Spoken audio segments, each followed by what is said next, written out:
Vamos a la palabra del Señor, vamos a recibir lo que Dios tiene para nosotros el día de hoy.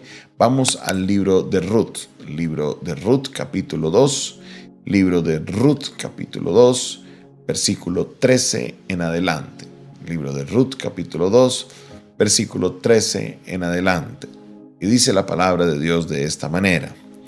Y ella dijo: Señor mío, hallé yo gracia delante de tus ojos, porque me has consolado y porque has hablado al corazón de tu sierva, aunque no soy como ni una de tus criadas.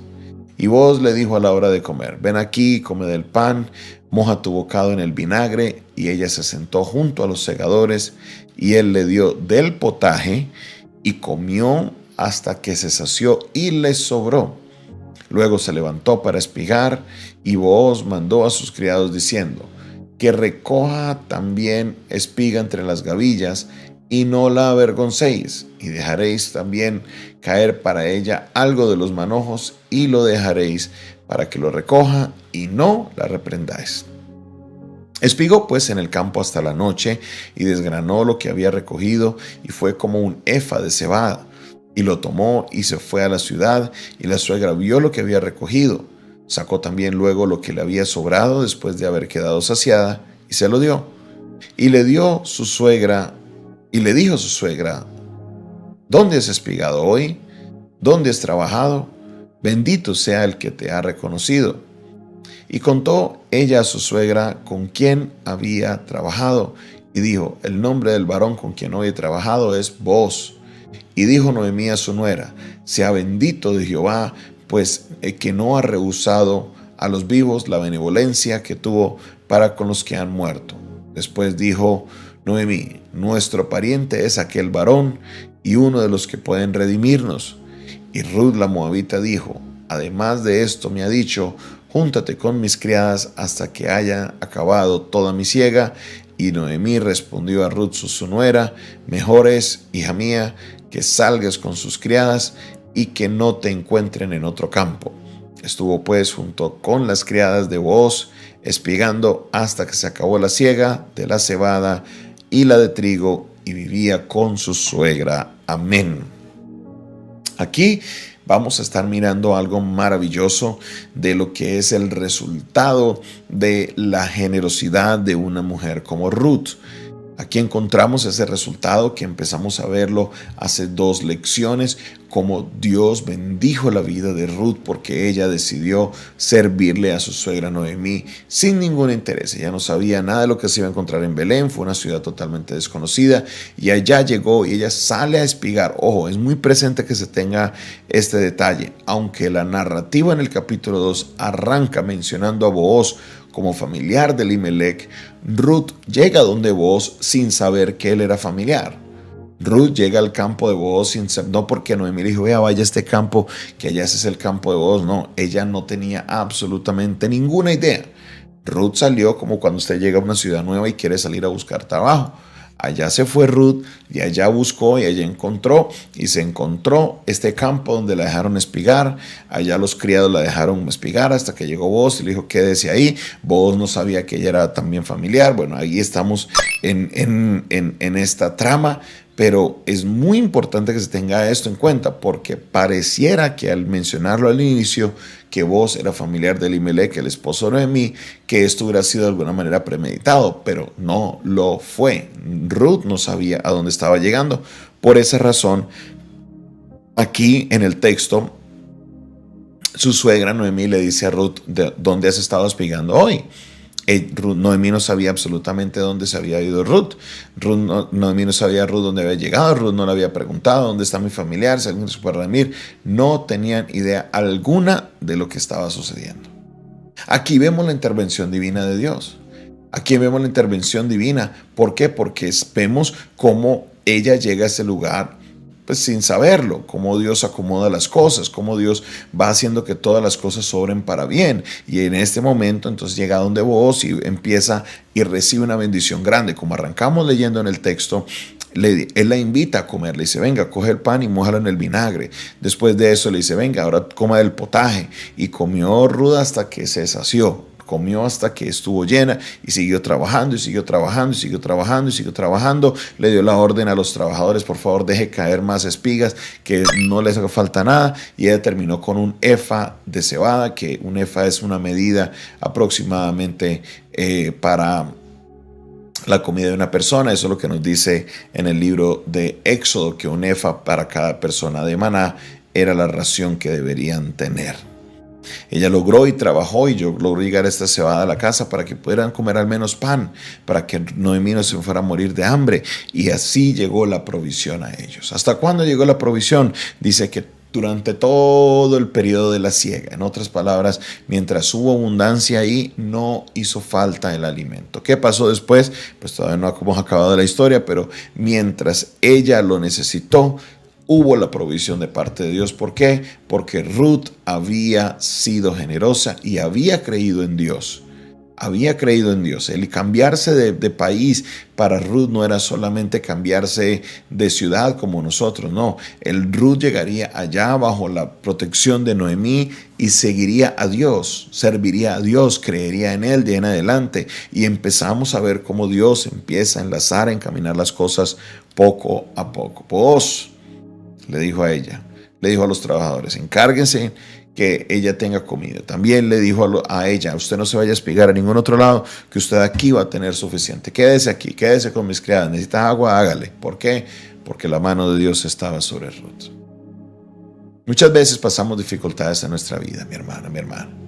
Pasamos crisis económicas, pasamos situaciones difíciles, pasamos situaciones que muchas veces no sabemos qué va a suceder, cómo será el mañana, cómo será el siguiente día. Y ahí es donde nosotros podemos mirar lo que Dios hace. Mire, muchas veces personas que están en necesidad, y me ha pasado, y uno le dice: venga, colabóreme con esto. No, pero es que ¿cuánto pagan? No, es que eso es muy poquito, yo necesito algo más, necesito más plata. Entonces se dejan llevar muchas veces por estas cosas y se les olvida que por medio del servicio es que, como dice el dicho, ¿no? Que el que es acomedido se encuentra lo que está escondido. Esos son los tesoros que hay: la generosidad, el servicio, cosas que nosotros como creyentes de pacto debemos tenerlas en cuenta. Nosotros los creyentes de pacto entendemos que nuestra provisión no proviene de los hombres, nuestra provisión proviene de Dios. Y si hacemos las cosas como para el Señor encaminará las cosas hasta llevarnos a donde Él nos tiene que llevar. Y hoy tenemos nosotros que aprender esto. Tenemos que tener en cuenta este punto tan clave, este punto tan importante. Debemos de ser serviciales. Debemos aprender a ser serviciales, a servir los unos a los otros. En el servicio, Dios obra. En el servicio, Dios se glorifica. Si estás pasando una situación difícil, posiblemente es porque pensaste solo en ti. Y la vida de una persona que nos dice la palabra de Dios, una vida de una persona que es generosa, una vida de una persona que es servicial, es una vida de bendición. Dios te abrirá puertas. Camina con el Señor, cambia tu chip. Sabemos que estamos en un mundo que está ensimismado, un mundo que solo quiere que pensemos en nosotros mismos, y solo quiero pensar en mí, y solo yo soy lo que cuento, porque este mundo está alrededor de mí. Viva yo, es lo que este mundo nos vende. Pero ¿sabe qué? La palabra de Dios nos enseña eso. La palabra de Dios nos enseña: enfocémonos primero en Dios y segundo en nuestro prójimo. Y al enfocarnos en esas dos cosas, Dios abrirá puertas para ti. Hoy te invito para que pruebes la generosidad, para que pruebes el ser servicial. No hacerlo con un interés, sino hacerlo genuinamente de corazón. Hacerlo genuinamente porque, vea, uno necesita ser servicial. Y te darás cuenta que cuando nuestra vida está enfocada en otros, de repente la paz de Dios viene. De repente la provisión de Dios viene. Las cosas se empiezan a dar de una manera poderosa y Dios se va a glorificar. Esto es un principio de vida. Esto es un principio de vida que Dios obra en medio del servicio. Dios obra en medio de la generosidad. Mi hermano y mi hermana, ¿cómo es tu vida de servicio? ¿Cómo es tu vida de generosidad? ¿Lo haces solo por dinero? Con tristeza escucho que en algunas iglesias lo que es la parte de servicio ya no lo hacen voluntario, ahora les pagan a los servidores. Sí, será una buena estrategia para que todos lleguen, porque si usted ofrece una cantidad de dinero, llegarán muchos. Pero ¿sabe qué? se pierde esa generosidad de uno hacer las cosas como para el Señor. Y eso es importante que se mantenga. La generosidad, el servicio, el servir a Dios por servirle, no por un intercambio de algo que me van a dar, por una posición, porque me van a invitar a un lugar o porque van a hacer. Cuando yo sirvo a Dios esperando algo a cambio, eso deja de ser servicio y ahí no, definitivamente no se ve la mano de Dios. Sirve, sé servicial. Las abuelas lo decían muy bien, el que es acomedido se encuentra lo que está escondido. Y eso es algo que es importante. Tú lo practicas en tu vida y yo sé que las ventanas de los cielos se abrirán a tu favor. Que el Señor bendiga tu vida, que el Señor bendiga todo lo que emprendes.